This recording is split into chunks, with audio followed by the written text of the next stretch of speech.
Hello. I feel a little bit weird because my story is also called Phil Donahue's Pajamas. And I'm wearing a red Speedo, I was going to say.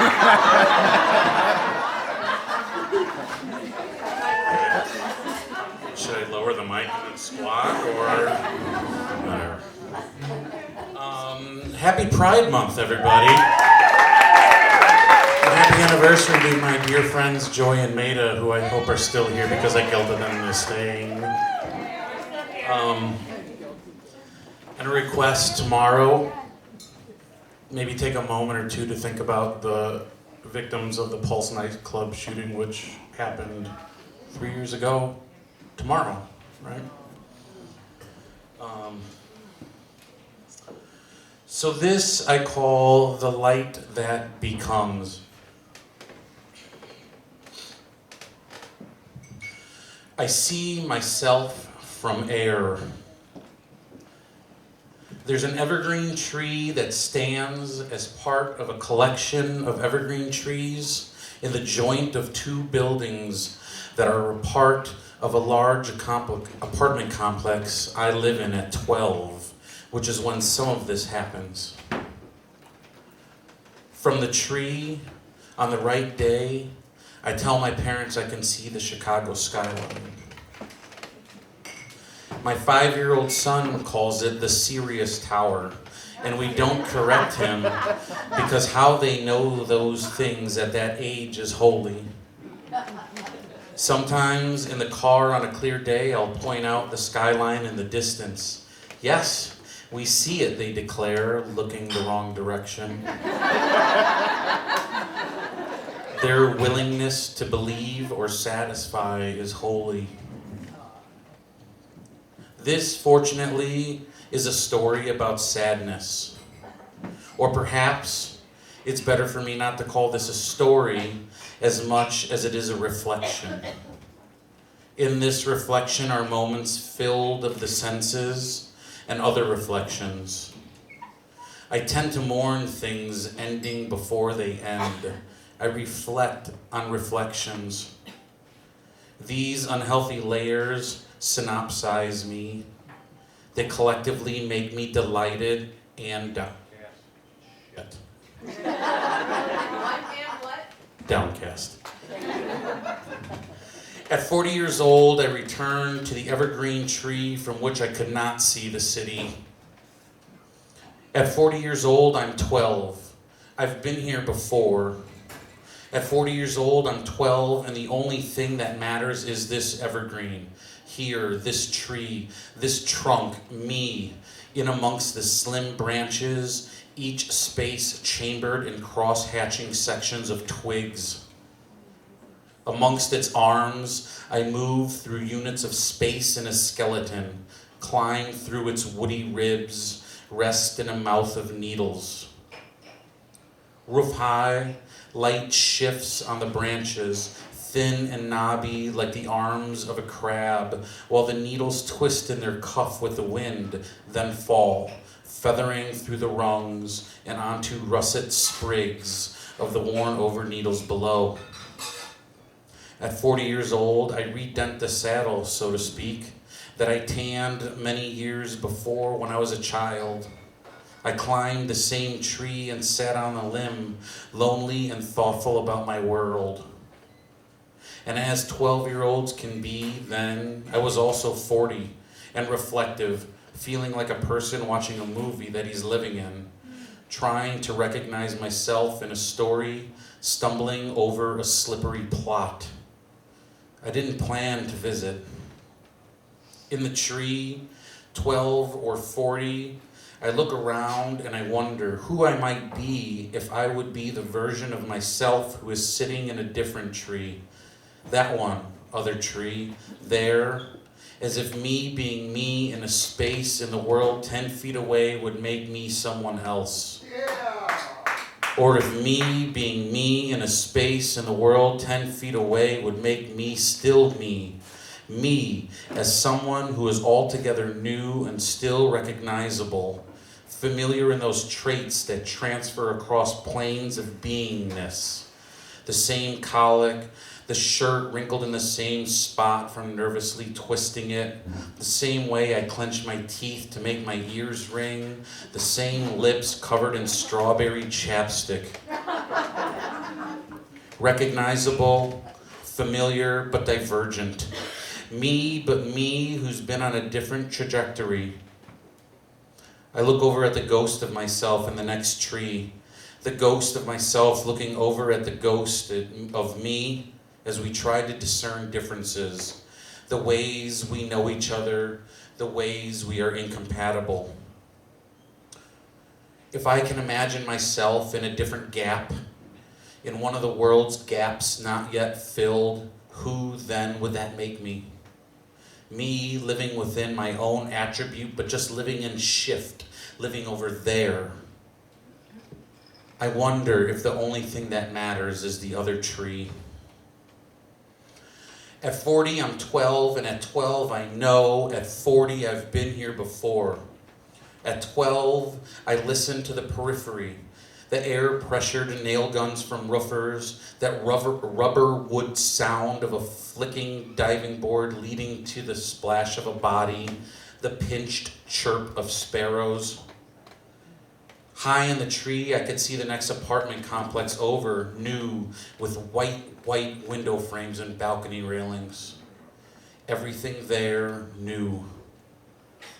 I touched the spaces where bark dust and seed hangs from dried dandelions gathered in sappy dots on my hand. I felt both peaceful and frightened in that tree. Peaceful at feeling so small, at being just another sound in the world, but frightened at the way that sound was resonating. In the narrow quiet of the green tunnels of the small pine forest set there, I sat in what I eventually knew by 40 was a form of meditation. At 12, I dwelled on everything.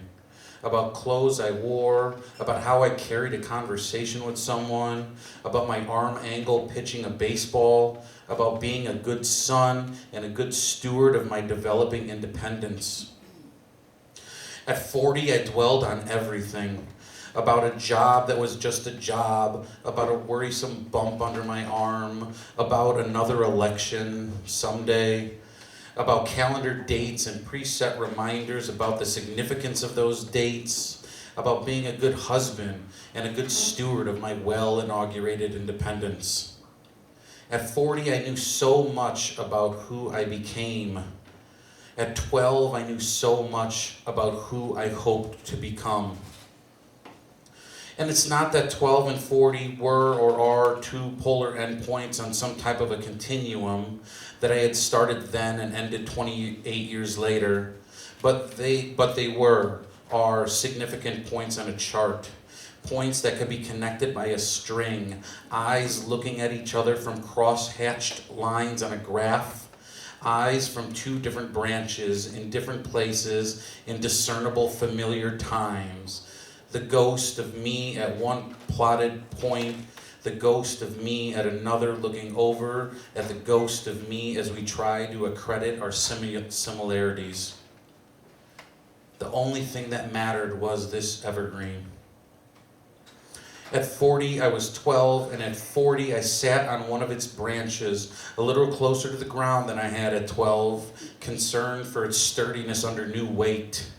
And while I came back to this tree with the intention to sit and succumb to my senses, to just be in that trance of when your body feels memory differently than your mind does, I eventually betrayed that intention. Suddenly, that day at 40, I began to appraise my life up to that point, filleted and snapped off my legs, trimmed off the tips of my fingers, peeled back the skin from my neck, and examined the ruddiness of age, of the marrow and vessels, the pink gray of meandering brain ducts. This was a vivisection.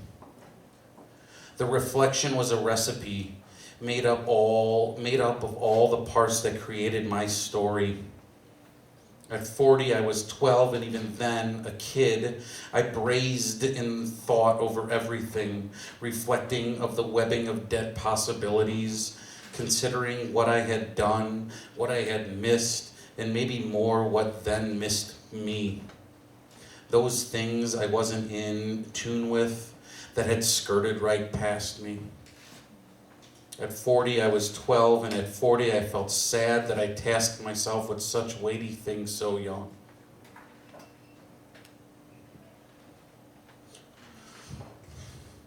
I looked over at the ghost of my young self and wished that I could hold him and realign him, transfer him over all that needless worry. The thing about ghosts, though, is that there's nothing to grab onto.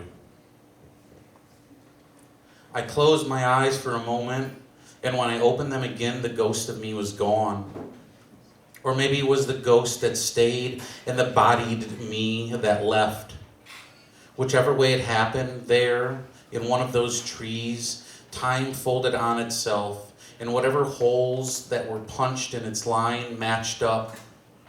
And through them I could see all sorts of versions of myself in different places, in all sorts of different clothes, holding different body hefts.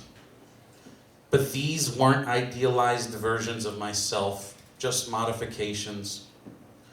And in that quiet of review, in that spying on lines of different lives lived, the only idealization I wish I could have applied at some point during those years was this.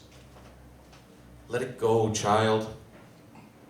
Let that metered roar below your surface plink away like the end of a soft piano solo. Let that tree, be any tree, and let them keep within you holy. Let space be holy. Space you hold, space that holds you. Let and let it go. We are all God manifest, and that means that our lives are records of God. In that manifestation, see peace. Hold it. It's there. It's there in the breeze and the needles falling up into their pockets, in the cracking of pebbles under parking tires, in the squeak of the joint of a closing door, in voices and in the light, fluttering through thin afternoon clouds, warming, surveying, brushing over and up, holy. It's there, it's yours, and it's enough. Remember, you are sounds in the world, and your resonance is always plenty. The only thing that mattered was that evergreen, and now the only thing that matters is you. Thank you.